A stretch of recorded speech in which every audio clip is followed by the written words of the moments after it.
नमस्कार, मैं हूं शिवेंद्र श्रीवास्तव और आप देख रहे हैं श्रेष्ठ यूपी।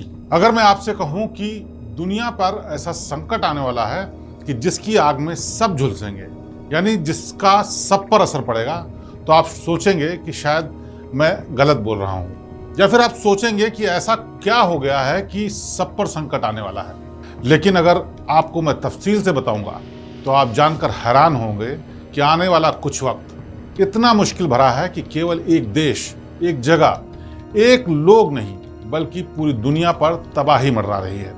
और इसकी चपेट में इतने लोग आएंगे कि जिनके लिए जीना मुश्किल हो जाएगा, जिंदगी नर्क हो जाएगी, और बहुत कुछ ऐसा होगा जो इस दुनिया की तस्वीर हमेशा हमेशा के लिए बदल देगा।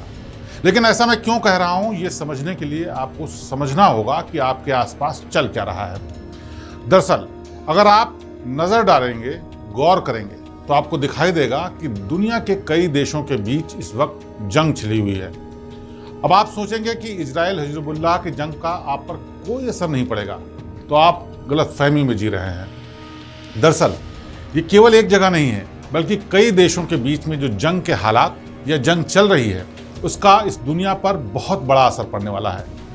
हालांकि इस खेल की शुरुआत हमास ने की थी, लेकिन इसका अंत दुनिया के खात्मे से होगा। लोग तिल तिल मरेंगे, जहां हरियाली है वहां रेगिस्तान हो जाएगा, समंदर में सुनामी आएगी, ना आपका फोन चलेगा, ना आपके आसपास कुछ काम हो रहा होगा, पूरी दुनिया का इंटरनेट बंद हो जाएगा और आपके घर में यहां तक बिजली भी नहीं होगी। मैं अगर आपसे कहूं कि आपके नल में पानी भी नहीं आएगा, लोग शायद प्यास से मरने लगे। और ये सब होना तय है, ऐसा कहने के पीछे भी बहुत बड़ी वजह है। अगर अभी भी आप इस फितूर में जी रहे हैं कि ये सिर्फ कहानी भर है, तो ये आपकी नादानी है। इजराइल और ईरान का ऐसा युद्ध होगा कि न चाहते हुए भी हर देश को जंग के मैदान में कूदना ही पड़ेगा। हालात ऐसे बन भी रहे हैं। इजराइल को दुनिया के सबसे ताकतवर देश अमेरिका का साथ मिलेगा, तो ईरान का साथ दुनिया के तमाम मुस्लिम देश देंगे। यानी कि दुनिया दो खेमों में बट जाएगी और सर्वनाश की शुरुआत होगी। दरअसल बीते कुछ दिनों से इजराइल युद्ध के मोर्चे पर है और साल भर से अपने आसपास के मुल्कों के हमले झेल रहा है और उनका अपने तरीके से जवाब भी दे रहा है। इजराइल कई मोर्चों पर एक साथ युद्ध लड़ रहा है।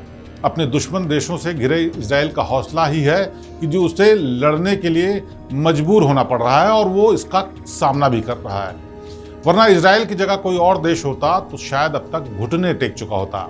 लेकिन यही ताकत, यही कॉन्फिडेंस और यही आत्मविश्वास सारी दुनिया को मुश्किल में भी डाल रहा है। फिलिस्तीन से हमास इजराइल पर हमला कर रहा है, तो लेबनान से हिजबुल्लाह इजराइल पर बम बरसा रहा है। वहीं यमन से हूती विद्रोही इजराइल को अपना निशाना बना रहे हैं और इराक और सीरिया से ईरान के समर्थित मिलिशिया लगातार रॉकेट और बम के जरिए आग बरसा रहे हैं। इन सब के बीच इजराइल की सेना अपने दुश्मनों को खाक करने के लिए हर तरह का दांव आजमा रही है। इजराइल हर तरह से इन देशों के साथ जंग लड़ रहा है, चाहे आसमान से बम बरसाना हो या फिर पेजर और वॉकी टॉकी में ब्लास्ट करना हो। इजराइल अपने दुश्मनों के साथ आर पार की लड़ाई करने के मूड में दिख रहा है। जिस तरह से इजराइल और उसके दुश्मन मुल्कों के बीच जंग चल रही है, उसके चलते जानकार कह रहे हैं कि फिलहाल ये जंग खत्म होते नहीं दिख रही और इसका असर अरब देशों में देखने को मिल रहा है। बता दें आपको कि जंग की शुरुआत हमास ने की थी और अंजाम तक इजराइल पहुंचाता हुआ दिखाई दे रहा है।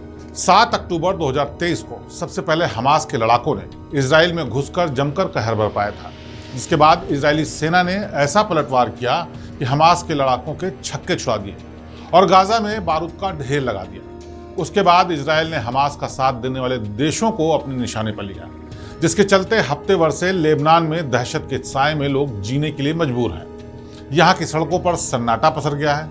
इजरायली सेना ने एक झटके में हिजबुल्लाह के चीफ नसरुल्लाह को मार दिया। पूरी दुनिया नसरुल्लाह की मौत पर सख्ते में है। अब इजरायली डिफेंस फोर्स ने हूती विद्रोहों पर बम बरसाने शुरू कर दिए हैं। हम आपको बताते हैं कि इस जंग में कौन ईरान के साथ है।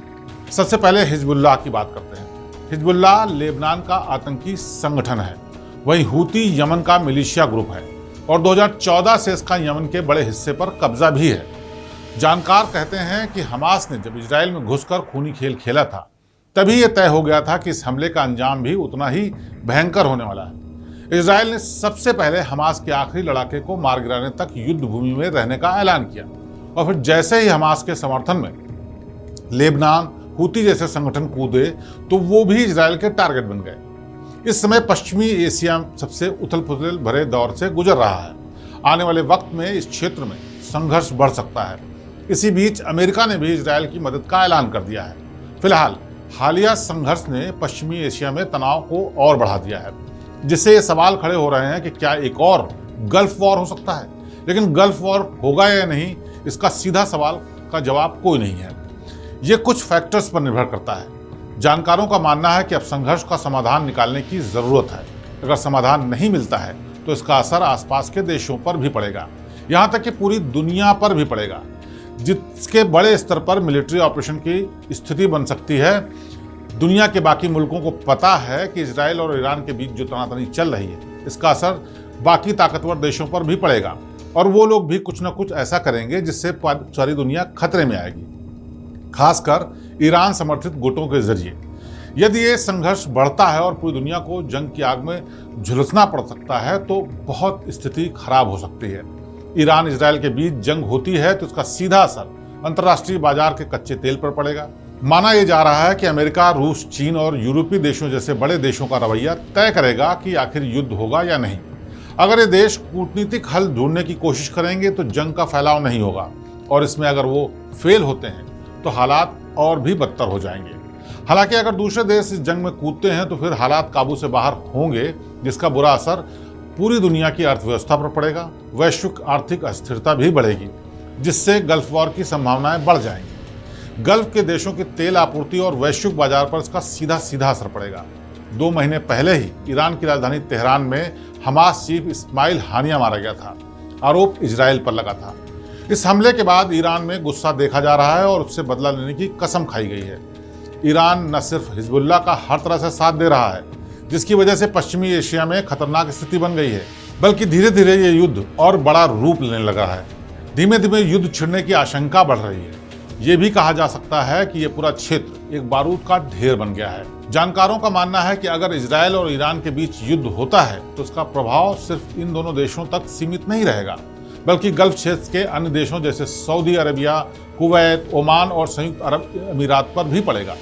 एक तरफ ईरान के साथ कई शिया समर्थित गुट और संगठन जुटे हुए हैं, जैसे लेबनान का हिजबुल्लाह और यमन के हूती विद्रोही।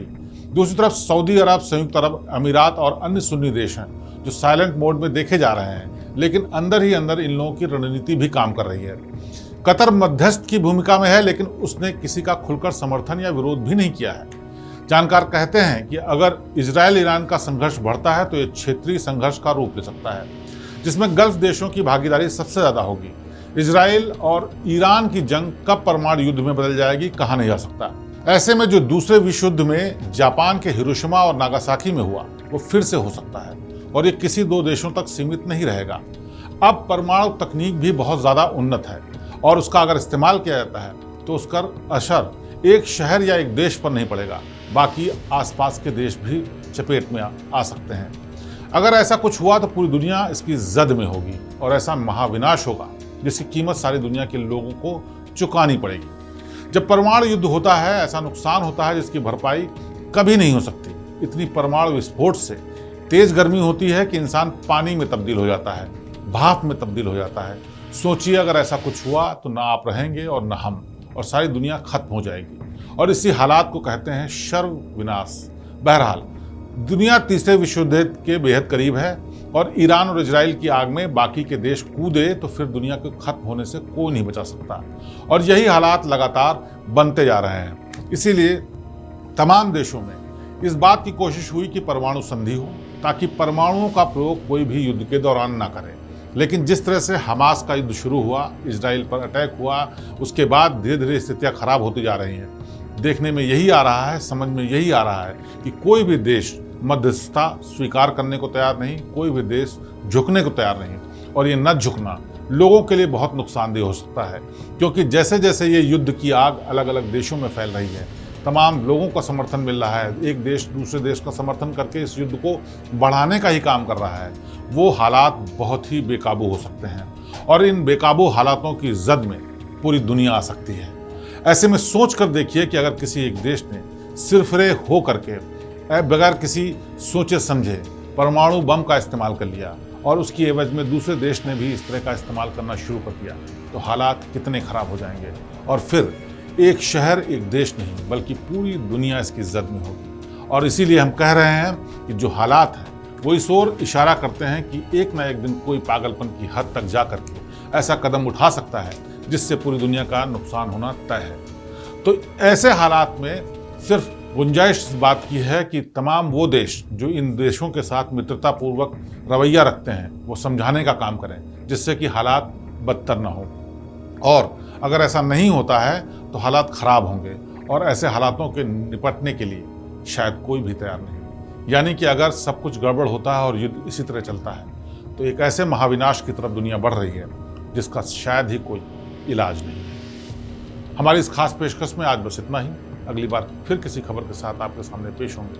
तब तक दीजिए इजाजत। नमस्कार। यूपी की हर खबर देखने और उनसे अपडेट रहने के लिए हमारे चैनल श्रेष्ठ यूपी को सब्सक्राइब और लाइक करें। साथ ही बेल आइकन को दबाना ना भूलें, जिससे हमारे हर वीडियो की जानकारी आप तक पहुंचती रहे।